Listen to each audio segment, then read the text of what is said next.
오늘 본문은 예레미야가 20대에 부름을 받아서 이 메시지를 지금 설교를 하고 있습니다. 근데 그 설교가 총 7편이나 되는데 그 중에 이제 네 번째 설교고 그 네 번째 설교의 첫 부분이 앞부분이 지난주 11장이고 오늘 이 부분이 이제 후반부 메시지입니다. 그래서 오늘 여기 그 메시지는 지난주에 연관성이 있는 것, 여러분 예레미야를 죽이려고 암살하려고 한 사람들이 누구라 그랬죠? 예레미야의 고향 사람 아나돗 사람들이 이 예레미야가 너무 바른 말하고 이 세상이 좀 편안한 세상이 돼야 될 텐데 자꾸 문제를 막 일으키는 것 같으니까 지금 이 예레미야를 골치 아프니까 이제 암살하려고 하는 그런 분위기가 지난주에 있었던 것을 보게 됩니다. 그러면서 하나님께서는 이 사악한 유다인들을 이제 벌하시기로 이제 작정을 하시고 예레미야를 통해서 너희들 하나님 앞에 이런 식으로 살면 너희들 혼난다. 그러니까 빨리 회개하라. 그런 의미로 지금 메시지가 되고 있습니다. 따라서 오늘 이 메시지의 그 흐름은 세 가지인데, 하나는 예레미야가 나름대로 열심히 전하기는 하는데 가만 세상을 보니까 뭐예요? 좀 이 의로운 사람들, 이런 사람들이 잘 돼야 되는데 악하고 못된 것들이 다 득세를 하고 세상을 움직이고 있으니까 이게 지금 자꾸 쌓이니까 뭐예요? 예레미야가 안에서 좀 뭐가 불편했는 것 같아요. 그래서 하나님한테 뭔가 이제 따지는 질문을 합니다. 그 다음에 이제 두 번째 그 중간 부분은 이제 하나님께서 이 예레미야를 따둑거리면서 얘기를 하면서 그래봤자 걔네들 잘 나가봤자 이제 하나님 앞에 호되게 야단 맞고 심판을 받게 될 것이니까 너 힘내라, 이런 의미로 이제 격려의 말씀이 중간에 있습니다. 그 다음에 14절 이하로 보면은 이제 하나님께서 이 심판, 너희들 말 안 들으면 싹 쓸어버린다, 막 야단 이제 심판하신다, 이렇게 근엄하게 말씀하시는 그 동기가, 그 목적이 뭐냐 하면 진짜 완전히 싹 쓸어버리려는 의도가 아니고 그렇게 해서라도 겁주고라도 뭐야, 빨리 하나님 앞에 돌아오기를 원하는, 너희들이 다 뽑힐 수도 있다, 그렇지만 지금이라도 깨닫고 돌아오면 너희가 돌아가게 될 것이다, 이렇게 회복될 것을 얘기를 하고 있는 것이 오늘 주 메시지의 얘기입니다. 그러면서 예레미야가 얘기한 1절을 한번 같이 읽어볼까요? 우리도 때때로 이런 질문이 생길 수도 있겠죠? 같이 읽습니다. 여호와여, 내가 주와 변론할 때 주께서 의로우시니이다. 그러나 내가 주께 질문하옵나니 악한 자의 길이 형통하며 반역한 자가 다 평안함이 무슨 까닭입니까? 자, 예레미야는 하나님이 의로우시다는 것을 너무 잘 알고 있어요. 하나님의 길과 하나님의 이 세상을 운영하시는 방식이 공의의 입각에서 한다는 것을 잘 알고는 있어요.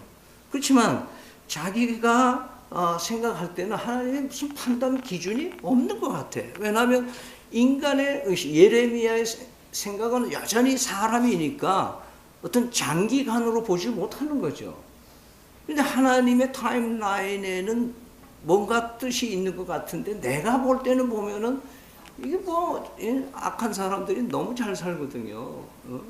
그러니까 때때로 이 청문회 하는 거 이렇게 보면은 그 참 성공한 사람들이 그 부끄러운 모습들을 우리가 이렇게 보면서 그래도 그런 사람들은 또 다 세워서 또 뭐 정치를 하는 거예요. 왜냐하면 니나 내나 뭐 다 비슷비슷하니까 그거 하나 떨져버리면 나중에 그게 부메랑이 돼서 자기한테도 오니까, 이게 지금 오늘날 이 정치 현실이고 우리 한국의 사회의 모습이라는 것도 우리 맥을 같이 하고 있어요. 그래서 하나님, 왜 좋은 사람들이 이렇게 힘들게 살고 의로운 사람들이 이렇게 고통을 당하면서 삽니까? 저렇게 협잡하고 거짓말하고 사기치는 놈들이 다 세상에 돈을 몇 프로 다 차지하고 있으면서 이렇게 사는데 이게 하나님의 기준이 뭡니까? 이렇게 얘기를 하는 겁니다. 사실 우리 다른 말로 이렇게 뒤집어 보면요, 내가 하나님 앞에 따질 거 많이 있어요. 사실 보면은 그렇지 않아요. 이런 거 따질 뿐도 왜 다른 사람 건강한데 나는 왜 이렇게 불편합니까? 이렇게 따질 수도 있어. 근데 사실 따지고 보면 하나님이 우리에게 따질 게 더 많으셔. 그럴 것 같으죠? 네. 여러분들이 때때로 자식들이 뭐 엄마 아빠한테 막 이렇게 따지잖아요. 근데 보면 속으로 뭐예요? 다 참아내야지. 왜냐하면 부모가 자식들한테 따질 게 더 많아. 이게 우리 인간의 예레미야의 모습 속에서 이런 걸 하나님이 보여주시는 겁니다. 그러면서 하나님이 이 격려하시는 말씀은 12장 5절에 있어요. 같이 읽겠습니다. 만일 내가 보행자와 함께 달려도 피곤하면 어찌 능히 말과 경주하겠느냐? 내가 편안한 땅에서 무사하려니와 요단 강물이 넘칠 때에 어찌하겠느냐? 자, 네가 지금 힘들다고 그러는데 지금 이 나라가 어떤 상황이에요? 요시야 왕 때 일부 부흥이 있긴 있지만 이게 이 사람들이 진심으로 회개하지 못하고 계속해서 이방 신들을 현지 신들과 타협하고 있는 그들에게 지금 하나님이 예레미야를 통해서 계속 이렇게 심판한다, 이렇게 어려워질 거다, 너희들이 아무리 잘해봐라, 너희들이 잘 되나, 이제 꼭 너희들은 이제 망한다, 막 이런 얘기를 계속 하는 거 아니에요. 그러면 그렇게 하는데 이 예레미야의 이 5절 말씀은 뭐냐면, 네가 지금 보행자와 함께 달리는 현상, 맞아요. 걸어 다니는 사람들과 같이 걸으면서도 힘들다 그런다면, 왜냐하면 지금 현재 유다가 처해 있는 것은 그래도 뭐야, 아직 포로로 잡혀가기 직전이잖아요. 아직 괜찮다. 그러면 네가 포로로 잡혀가면 네가 어떻게 할 거냐 이거요. 말 타고 뛰는 사람 네가 어떻게 쫓아갈 거냐. 지금 그런 얘기예요. 그러면서 또 두 번째 얘기하는 건 뭐예요? 네가 지금 편안한 땅, 여기 지금 네 고향 땅에서 이렇게 본토에서 살고 있지만 네가 곧 뭐예요? 저 강 건너 바벨론 포로로 잡혀갈 때인데 그때는 네가 어떻게 견디려고 그러냐. 그러니까 이게 뭐냐면 지금 네가 당하고 있는 거는 그렇게 큰 고통은 아니다. 그래도 네가 지금 괜찮은 거다 이거예요. 이게 지금 이스라엘이 갈 바를 모르고 지금 가고 있는데 얘네들 그냥 놔두면 안 돼서 네가 너라도 좀 나가서 좀 이걸 전해야 되지 않겠느냐. 그러면서 다음부터 그 얘기하는 메시지가 하나님께서 어떻게 그들을 벌하실 건가를 조목조목 쭉 얘기하는 내용이 중간에 그 6절에서부터 13절까지 나오게 되는 겁니다. 자, 그러면서 하나님께서 얼마나 호되게 이 유다를 징벌할 것인지를 계속 얘기를 하지만 한편으로 하나님께서는 거기에 무슨 얘기를 하면 내가 너희들과 언약을 맺은 백성들이기 때문에 내가 너를 심하게 이렇게 북방의 사람들을 데려오고 뭐 이렇게 해가지고 너희들을 아프게 하고 힘들게 하고 너희들 뭐 소출도 없게 하고 까물게 하고 막 이런 고통을 너희들이 받게 될 텐데 이거 너희들 내 본심은 아니다. 내가 언약을 했기 때문에 나는 언약을 지키겠다. 그런 말씀이신 거예요. 그것이 이 유다를 징벌하시는 하나님의 이 얘기의 주 맥이라 그 말이에요. 이런 거를 잘 모르니까 저도 설교를 준비를 하는데 보니까 아무리 읽어봐도 너는 누구고 나는 누구고 그들은 누구고 이게 전부 삭갈리는 거예요. 자꾸 읽다 보면은. 근데 그 얘기 즉슨 뭐냐 하면은 유다를 심판하기 위해서 사용되시는 여러 가지 이방 민족이나 그 현지인들이나 이런 것들을 통해서 또는 기후나 다른 천재 지변을 통해서 이스라엘을 자꾸 심판하시는, 벌 주시는 하나님의 모습이 거기에 보이지만 그 뒤에 깔려있는 모습 속에는 하나님이 이 유다를 언약의 백성이다, 그렇게 얘기를 해요. 언약을 하셨다. 이 언약이란 단어는요, 사전에 찾아보면은 말로 하는 약속이에요. 우린 사람들이 보통 약속하면 애들하고 뭐예요? 요렇게 약속하고 엄지로 찍고, 예, 그 다음에 뭐예요? 이 학교에서 무슨 서약하면은 뭐예요? 오른손을 가지고 하고, 또 어떨 때는 가슴에다 얹고 서약하고, 또 이 결혼 서약은 뭐예요? 서약을 다시 자기 입으로 말하면서 또 그 서약을 증표로서 뭐예요? 반지를 서로 교환을 하고, 예물을 교환하고. 이 언약이라는 이 단어는요, 사람이 할 수 있는 계약하고는 틀려요. 계약은 쌍방향이 해요. 그래서 여러분 요즘에 결혼에 대한 것을 언약이라는 말을 쓰지 않고, 결혼 서약이라는 말을 쓰지 않고, 결혼을 계약한다는 말을 사용하기 시작하는 거예요, 사람들이. 그래서 하나님이 우리에게도 이 신학자들이 점점 이 새로운 사상들이 들어와서 신약에서도 언약의 하나님 그러지 않고 계약의 하나님 이렇게 얘기를 해요. 여러분, 결혼이 요즘에는 어떻게 한다고, 제가 최근에 어떤 그 글을 읽으니까 이것은 돈 있는 사람들에게, 없는 사람들은 부부가 그냥 결혼해. 뭐 없으니까. 근데 있는 사람들은 어떻게 하느냐? 결혼 3년 차까지 견디면 그 다음에 재산 분할을 몇 프로 하겠다. 서로 계약을 하는 거예요. 그러니까 결혼 서약을 하면서 뭐까지 해? 만약의 경우 헤어지면 이렇게 할 거다. 그러니까 그건 서약이 아니고 뭐예요? 계약을 하는 거예요. 이게 지금 현대판 이 결혼 서약의 모습이 돼요. 계약이에요. 하나님은 우리에게 언약을 하셨어요. 언약, 말로 한 약속이기 때문에 뭐예요?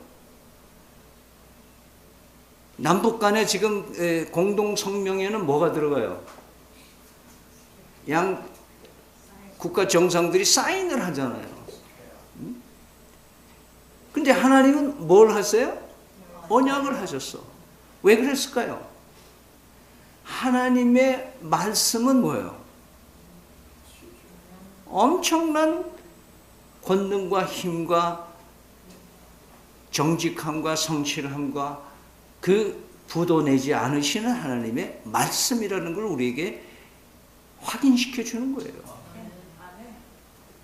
그래서요, 여러분, 언약이라는 말을 가장 쉽게 표현하는 게 이 창세기 15장에 나와요.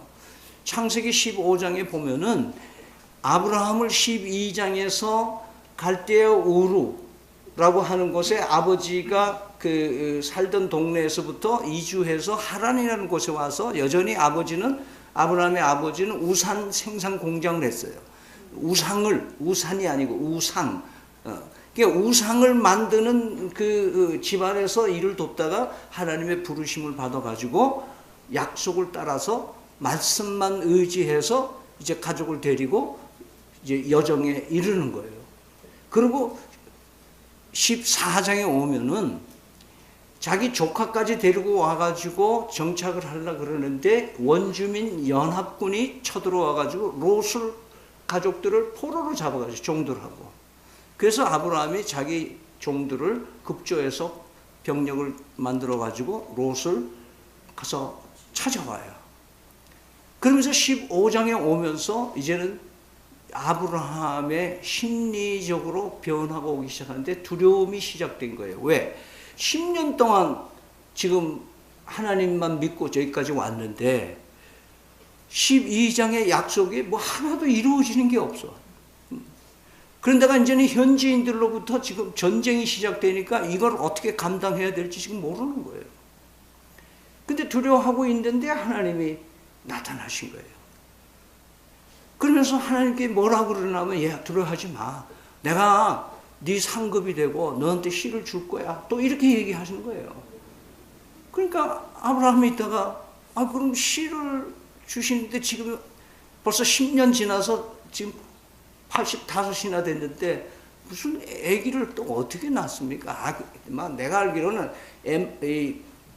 다메섹 출신인 에베네셀이라고 하는 엘리야스라고 하는 이 사람을 몸종에 데리고 있는데 이 사람을 통해서 하나님 후사를 만들려고 하시는 거 아니겠습니까? 이렇게 자기 나름대로 적당하게 해석을 했어요.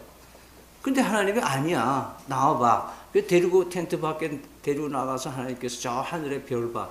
별 저렇게 많지. 네 후손들이 저렇게 많을 거야. 내가 너에게 반드시 후손을 줄 거야. 이런 거예요. 그래서 그것을 믿으니 하나님께서 아브라함을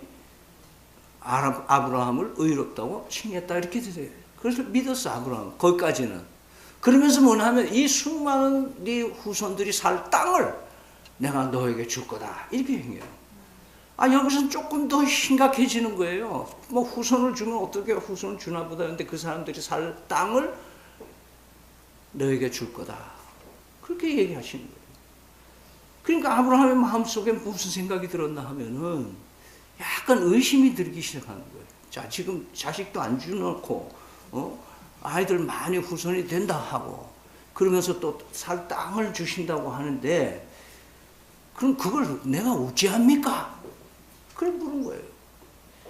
그러니까 하나님께서요, 놀라운 얘기를 합니다. 야, 아브라함, 너 3년 된 암송아지, 3년 된 염소, 3년 된 양, 그리고 비둘기, 뭐 이런 날짐승들 다 가지고 와서 이것을 반으로 쪼개라. 그리고 반으로 쪼개서 이렇게 널어놔라. 그래요?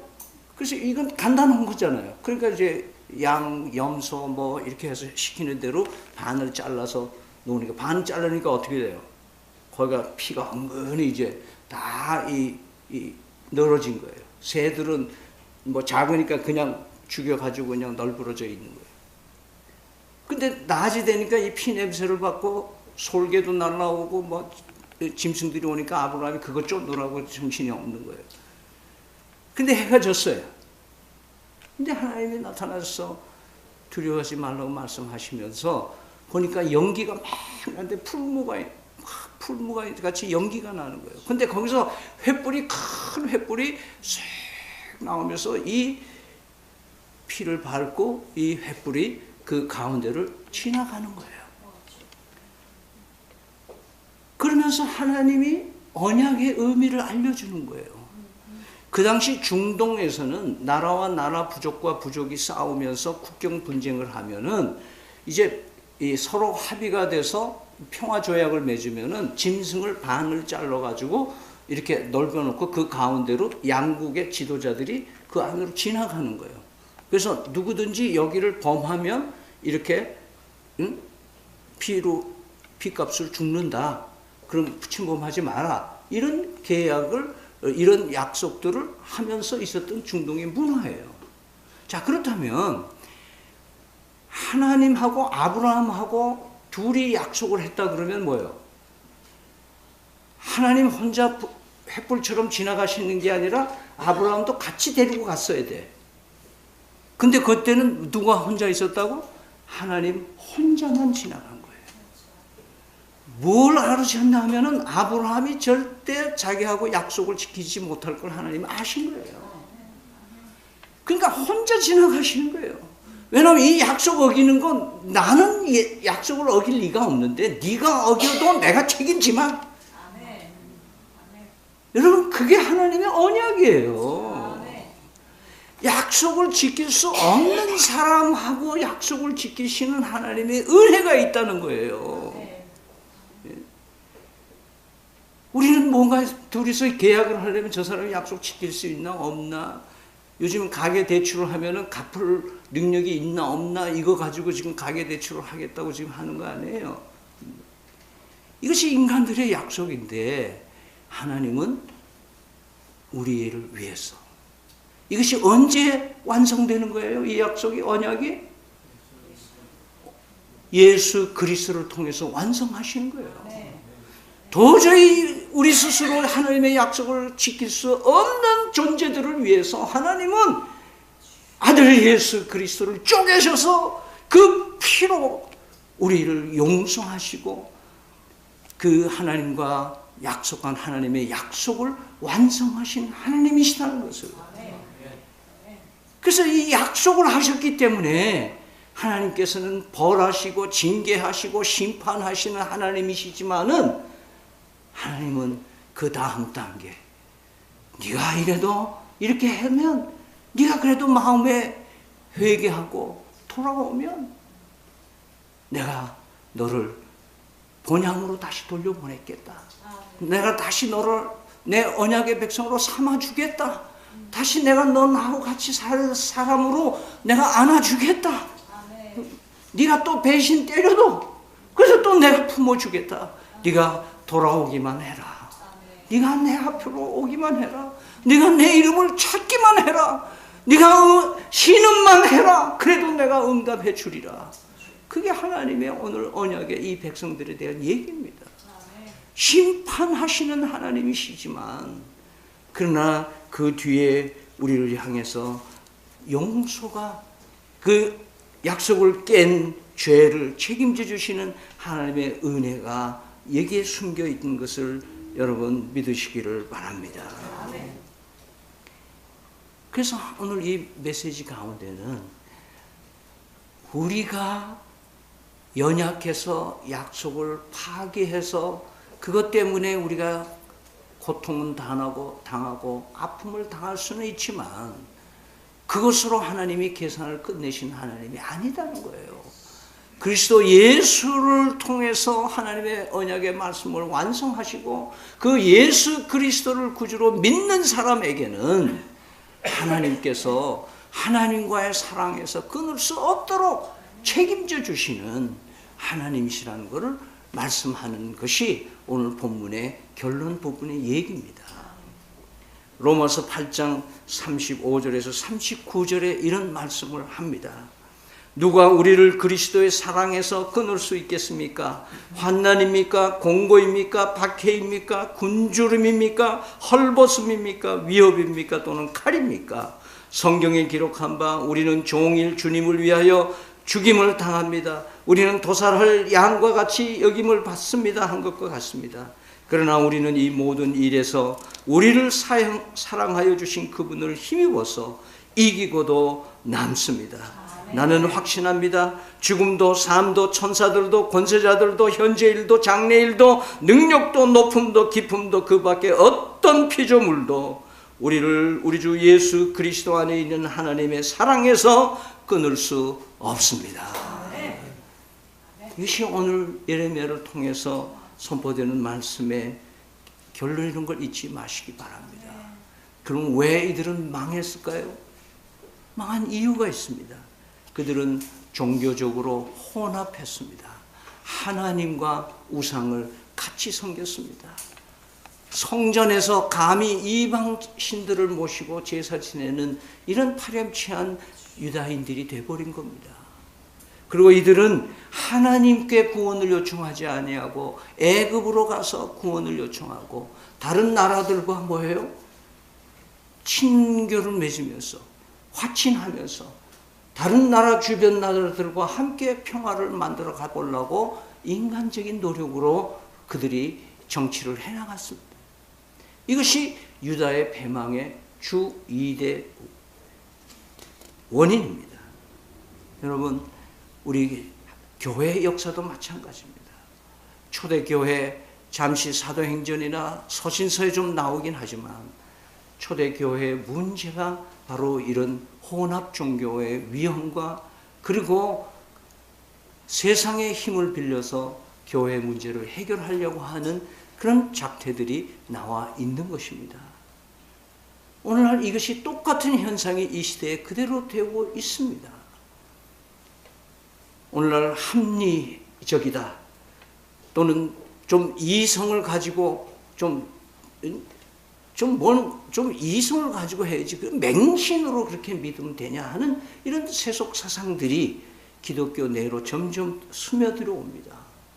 그래서 교회의 전통을 거부하고 인간의 내면적인 자유, 인권, 이런 신인류 사상이 사회를 점령할 뿐 아니라 교회까지 먹어 들어가고 있는 이 현실을 우리는 직시할 줄 알아야 됩니다. 그래서 기독교 안에 이미 다원주의가 있습니다. 다원주의. 어떤 사람들은요, 저는 30년 전에 하와이에서 공부할 때 그 바로 길 건너 있는 그 육아, 저희들 그 종씨 그 아들이 결혼한다 그래서 하는데 캐톨릭식으로 하는데, 캐톨릭 신부가 기도하는데 Dear God, whatever your name is, 하나님 당신 이름이 뭐든 간에 알라, 크리스나, 불다, 뭐든지 간에, 그러면서 기도하는 거예요. 근데 그게 지금 우리나라의 개신교의 정신 나간 교육자들 중에도 있다는 거예요. 동양의 예수가 불타라고 얘기하는 사람도 있잖아요.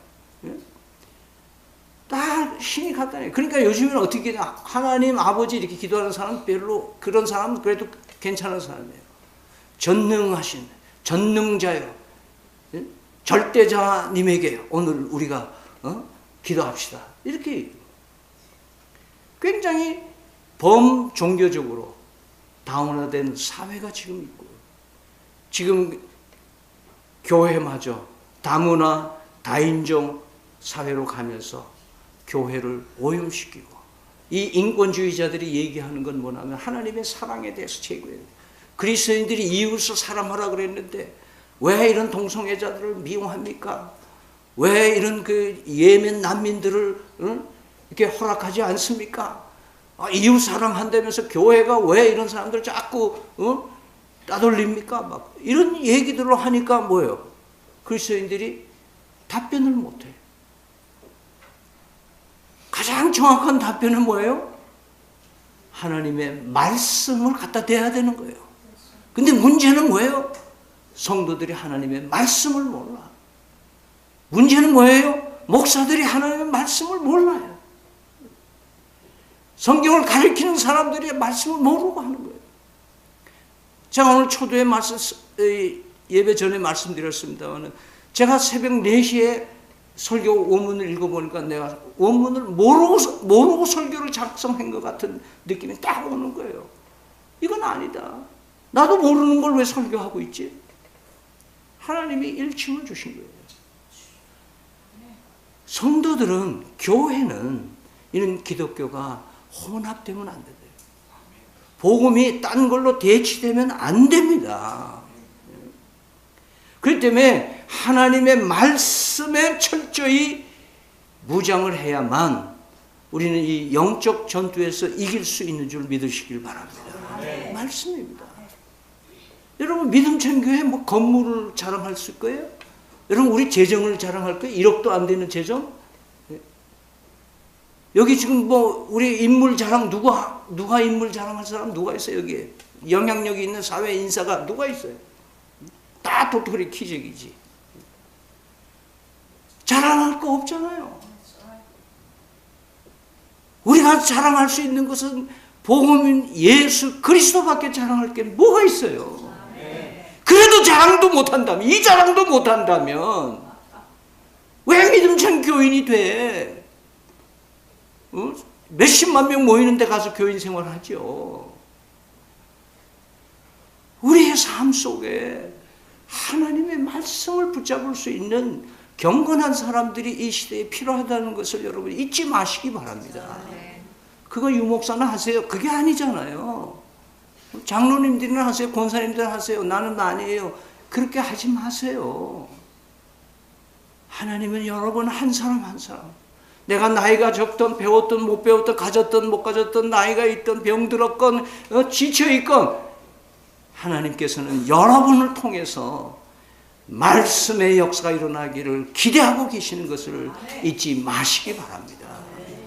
우리는 약속의 자녀, 언약의 자녀임을 믿고 하나님의 언약 백성으로서 정말 멋지게 악한 사람들 아무리 잘 돼도 부러워할 일 없이 초연하게 자기 길을 걷는 그런 외로운 성도들이 다 하시고 승리하는 성도들, 작은 더 큰 나라의 꿈을 실현하는 우리 성도들이 다 되시기를 간절히 기도드립니다.